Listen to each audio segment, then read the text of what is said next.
going on, everyone? Awesome to have you guys back. We're going in the week 3 of the UFL season.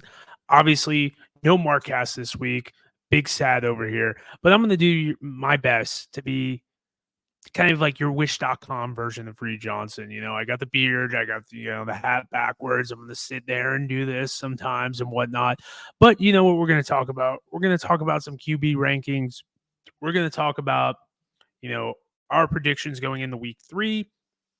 Last week, I was 3-1, 5-3 on the season overall. Feel pretty all right about that. You got the XFL has 2 wins. The USFL has 2 wins. So in the end, looks pretty good on that front. But we're going to break it all down. Pretty awesome week of football in week 2. Saw the emergence of Reed Sinnett. We saw, unfortunately, some injuries. Destroying is now out for his football career. That lasted all of 2 games.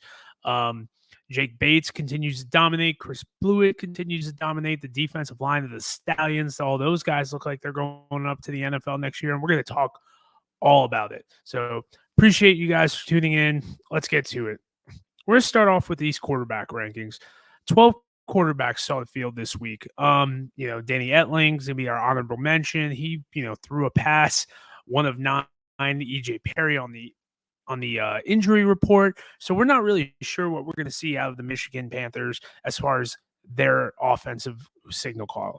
But going into it, we do have pretty awesome our 11 different guys who, saw a significant amount of playing time. So it's pretty exciting to see that. I'm looking forward to it. We're going to start our rankings off right now. Wait till that load screen pops up. Number 11, I got Jarrett Guarantano. He goes 3 of 8, 23 yards, no rushing attempts. My man is looking like Twinkle Toes back there, a little bit jittery. Granted, that offensive line not showing him much protection, but there's a lack of experience that people who are fans of him from the University of Tennessee know exactly what I'm talking about. I'm pretty excited to see Reed Sinnett. Unfortunately, comes at the cost of an injury to Guarantano, but they signed Kenji Bahar. Bahar's got a lot of experience, over 2,200 yards, 10 touchdowns in the USFL over the last couple of years. But this is Reed Sinnett's show. We saw some great offensive production. So let's see what happens on that front. My number 10 quarterback is someone I'm glad to see get more reps. It's going to be Lindsay Scott going, which is 13 attempts, 1 touchdown. Seeing him being utilized in the Kelly Bryant role, I like where he's at. I'd like to see about 5%, maybe, more snaps from him. But it looks like he's filling the role of De'Aaron King did last year as far as with the DC Defenders. I think this bodes well for Arlington. They're going to take some of the pressure off from Luis Perez. They're going to get a little bit cute with that RPO game. Scott's the guy that he can tuck it and run and bolt someone over if he needs to. 4 of 13 on the ground, getting that first professional rushing touchdown. We're going to see a lot of good stuff from the former Pittsburgh Maulers draft pick. Coming in at number 9, I got EJ Perry. Perry's too erratic for me. I think that's part of the reason why they lost the game. Obviously, Michigan loses 20-13. They held Birmingham, a great Birmingham defense, to plenty of field goal opportunities, and Perry's got to deliver that blow. He goes 20 of 33, 1 touchdown, 1 pick, 4 rushes, 25 rushing attempts. He's currently on the injury list. He's too erratic. Thinks he's Brett Favre out there, and this offense might not be built for him because this is Marcel Bellefue's offense, who comes from the Philadelphia Stars that had Case Cookus in there. We'll see what happens. Perry's on the injury report, as I stated. We could have Danny Etling making his first appearance on the list. In the end, though, it's just too erratic for me. Too many silly throws. You got Devin Ross out now. John Hightower's out, not utilizing the tight end enough. Too much on Trey Quinn. Really going to have to lean on that running game and that RPO option, it appears, and really going to have to use EJ Perry as that second leading rusher. At number 8, it's going to be Matt Corral. Corral goes 5 of 12, 53 yards, no touchdowns, 1 pick, adds 28 yards on the ground on 4 rushing attempts. Big thing about Corral, I'm going to say the same thing about Adrien Martinez. These guys do not like looking all over the field. They get choppy. They want to run. They want to take off. They want to get too cute. It's just not going to work. Birmingham's biggest deficiency this year is their quarterback position. They got the weapons at wide receiver. The offensive line has played together for a couple of years. If not, you got a guy like Cole Schneider's going into year 2 after an NFL stint. Matt Casey is still there. To me, you need to get it together. Is it better to go to Jamar Smith, who's going to be a lot safer? It might be, but between him and Martinez, these guys are looking to tuck their tail and run, and it worked out for them yesterday, but I don't know if it'll work out against a Cornell Lake-led defense. Sticking with Birmingham, number 7, Adrien Martinez, 8 of 15, 88 yards, 8 rushing attempts, 65 yards. This boy can move. He's going to get the start. The Matt Corral experiment looks to be over. Man, in my opinion, this Birmingham, like I said, and I'm going to sound like a broken record, it is the same thing. When do we go to Jamar Smith? When do we go with the guy who's going to go 20 of 27, 194 yards, 1 touchdown, no picks, actually push the ball downfield? 7 years in a Skip Holtz offense. He probably knows what's going on. I'm begging you. This is Adrien Martinez is probably going to have a game or two to figure it out. This team is too good not to repeat. It's Birmingham or bust for me. And I'm a St. Louis guy, but I know good football when I see it. And Birmingham's got plenty of playmakers on the offensive and defensive side of the ball. Let's not be stupid. Let's not fumble. Let's make consistent plays, and let's get a win as they go into Memphis. My number 6 quarterback this week, it's Reed Sinnett, making his first appearance on the list. This is a guy who deserved an opportunity and got hurt when he got it last year. Plenty of NFL experience. Hopefully this year, the game planning is a little bit buckled down. This is the first time I saw Houston move this offense like this, probably in their whole existence, between the 2 years of the Gamblers and then this year so far. They're going to get Mark Thompson back. That's going to take a lot of stress off. He goes 19 of 30, he goes 19 of 30, 221, 1 touchdown, no picks, no rushing attempts. Big thing here. You got Nolan Henderson going to get elevated, opens up the RPO game. Let's put my boy Clint Sig in the backfield, make that fullback, make fullbacks great again. And we're going to continue to pound the rock with Mark Thompson there, TJ Pledger giving him a spell, especially with Kirk Merritt's out there. I'm going to be honest. At times I'm watching that game and it just seems like get the ball to Kurt on a wheel route. Not this week, man. Kurt's out with a broken wrist, I believe, for 5-6 weeks, and something with his hand, his lower arm injury. It's going to fall on Sinnett, and I think the guy delivers. Coming in at number 5, Luis Perez, all reliable right here. Another 21 of 29, 233, 1 touchdown, no picks, and a heartbreaker of a loss to St. Louis. That Taylor Russolino missed field goal, a chip shot, in my opinion. This is going to be the stat line. Get used to it. Perez is going to finish the year just over or just under 2,000 yards, probably about 13 touchdowns, 4 interceptions, 5 interceptions. My man, we're seeing a little bit of that limited arm strength. Looks a little bit more mobile this year. IQ is there, but does he have the arm strength to provide the zip? There ain't no playmakers on that side of the ball, except that tight end with Sal Cannelli. You got Davion Smith back there and Levy Brown, 2 one-cut bats are going to grind through it. It's going to fall on Perez. Hopefully they lean on Lindsay Scott to kind of make things a little bit more dynamic. But in the end, I still think he's in a pretty good place. Look for him to kind of pop here and there and then finish the year probably in that 4 or 5 position for QBs. Coming in at number 4, Chef Cookus, Case Cookus of the Memphis Showboats. Why he's not number 3? Because he couldn't deliver that kill shot. They had the Brahms on the ropes. They're easily going to give the USFL their 3rd victory of the year, and honestly, they could not get it done. Between a couple of dumb penalties, turnovers, and just lack of execution when you got to get a touchdown instead of a field goal, I don't blame Flip. I think it was some dumb stuff going on. They had to put the game away, and they refused to.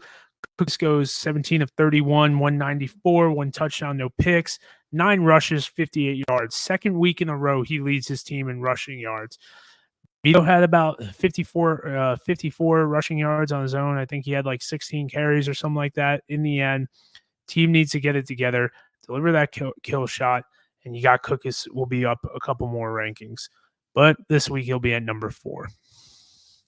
Coming in at number 3, wasn't the prettiest game. 16 of 32, 212, 2 touchdowns, 1 pick, 17 rushing yards on 5 attempts. But Jordan Teamu of the DC Defenders is going to be our number 3 quarterback this week. Love this guy. Continues to grit it out. No De'Ara King, no Abram Smith, no Josh Hammond. No Kyle Murphy, 3 offensive linemen retired, no Chris Jackson, no Lucky Blair, or excuse me, Lucky Jackson, or no Chris Blair. Sorry, a little dyslexia right there. But this guy continues to grind it out. He's got no help. Defense doesn't look as fast as it was last year.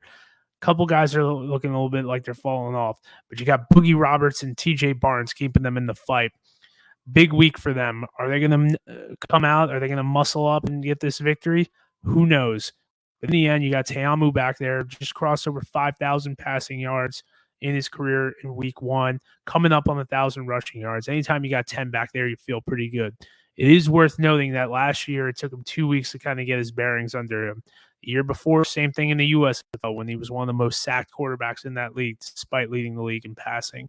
Curious to see what comes up of this, but in the end, I think Teamu continues to be, in that next tier of quarterbacks. Number 2 quarterback going into this week is going to be A.J. McCarron. In front of 40,000 people, my man put up 19 of 29, 248, 2 touchdowns, 2 rushing attempts, 2 rushing yards.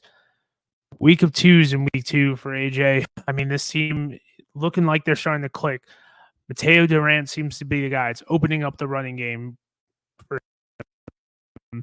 That passing attack, all those weapons, all those wide receivers. You got Jake Sutherland there, Kamari Everett there. They didn't even sniff the tight ends last week. McCarron looks more athletic. He looks more comfortable this week. Continue to see that progress going in the week 3. They take on the Brahmas, who's going to be our number 1 quarterback in Chase Garbers. Who the hell is this guy? 3 touchdowns, 287, 2 rushing attempts, 20 yards, leading his team in rushing. Not getting much production from Anthony McFarland in week 2. This guy pulls it out of his hat. I don't know how he does it. I don't know why he's doing it. Playing with a little bit of moxie there. But Chase Garbers is right now leaning up to put it together a UFL MVP season.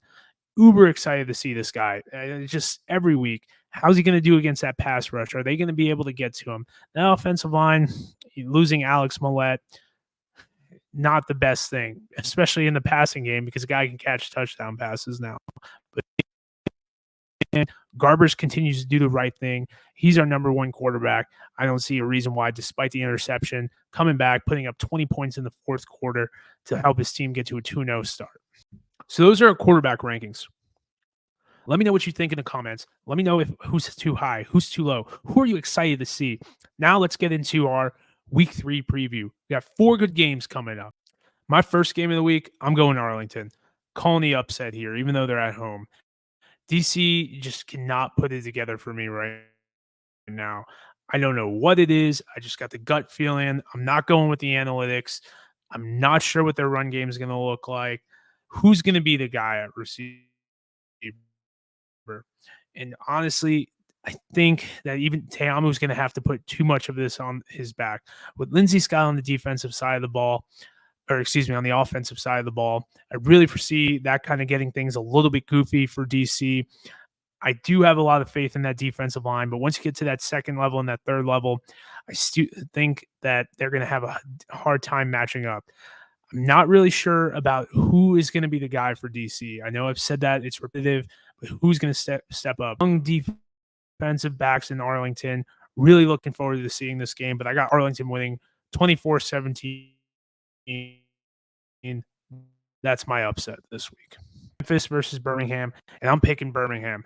I don't know how they're going to win. I don't know what they're going to do, but it looks like Memphis has an issue shutting the door. Hopefully, I'd love to see Memphis win. I'd love to be wrong on this, but I think Birmingham, because they've lost only 3 games in two years, is going to gut it out. I don't know what is going to happen at QB with their lack of stability between them, flipping between Matt Corral and Adrien Martinez. Memphis is lacking that killer instinct right now. I'm looking for them to prove me wrong. How much are you going to rely on offensive line play? It looked like with the dogs that they got in Birmingham, these stems, these twists, everything they're running on that front 7, it does not match up well. That front 7's pretty dominant. Yeah, they lost Ike Brown and Mark Gilbert, I don't believe, are playing. But in the end, I see Birmingham's defense the pressure in that front seven, giving Case Cookus a hard day's work. And honestly, we've seen it before. Cookus don't got time. It's not that he gets erratic or anything. He'll take a lot of sacks. Birmingham wins this one 29-20 for me. Our third game of the weekend is our first Sunday game. It's Houston going to be at Michigan. Really curious to see what this one goes, but I'm going Houston. I think they're winning 12. I love that. I want to see Nolan Henderson in that RPO game. Really, the rushing attack, kind of a little bit of a three-headed monster between Mark Thompson and TJ Pledger as well. That defensive line continues to get better and better every week. You got Chris Odom over there, Adam Rodriguez, and that's going to make Danny Etling or EJ Perry very, very erratic and force them to make some silly throws, and especially if it's EJ Perry, which he is limited right now. He hasn't really been practicing. How much experience does Danny Etling have? I know he's got a lot in the preseason, Super Bowl champ, and everything like that, but I don't see Michigan being able to keep up with the firepower, despite being gone, of Houston. Sinet has proved he can push the ball downfield. If they do have Thompson back, that's really going to open up the play action pass. It's going to open up stuff underneath. You got Anthony Ratliff Williams there. You got Kiki Chisholm is still there. Isaiah Henney on these drag routes. Let's see these guys really get out in space. Revolve the game plan less around Kirk Merritt. Granted, he's out this week, but I still think that Houston's going to come out on top. Our last game of the week, St. Louis going to San Antonio. Back to that week one thriller of 2023. I got St. Louis in this one. I think it's a pretty easy choice for me. This is a veteran team that's going to take advantage of Chase Garbers, and they will deliver that kill shot. You got a lot of former players on that offensive side of the ball that will not – on that coaching staff for the offensive side of the ball, well, on that whole coaching staff, they're going to drill that killer instinct, put these boys away. There's the continuity. I'm expecting them to get a little bit better on that offensive, even though it's a Wade Phillips defense. We haven't really seen the most, stem and all the movement up front. That D-line is going to make a lot of issues for Garbers. Mike Rose is coming back. You got a budding star in Callahan O'Reilly, man. The 7 tackles, a half sack. This guy came out of nowhere. That linebacker room is good and very underrated, and they all help each other get better. Got a good special teams unit, and once they get into that NASCAR package where they got Carson Wells running up, lining up in that A gap, really, Garbage is going to have a whole time. St. Louis gets up 10-14. They let the Dogs of War loose. I got St. Louis winning this game 30-14, and that will close it out for us. Overall, guys, tell me your predictions for who's going to win, who's going to lose, your scores. Put it all in the comments. Very curious to see. And like I said, I'm 5-3 so far. 3-1 week this week at a minimum, with Arlington kind of being my only iffy on this one. Thank you guys for tuning in. Make sure you like, share, and subscribe. Really helps me out. Channel's growing, and I appreciate all the support.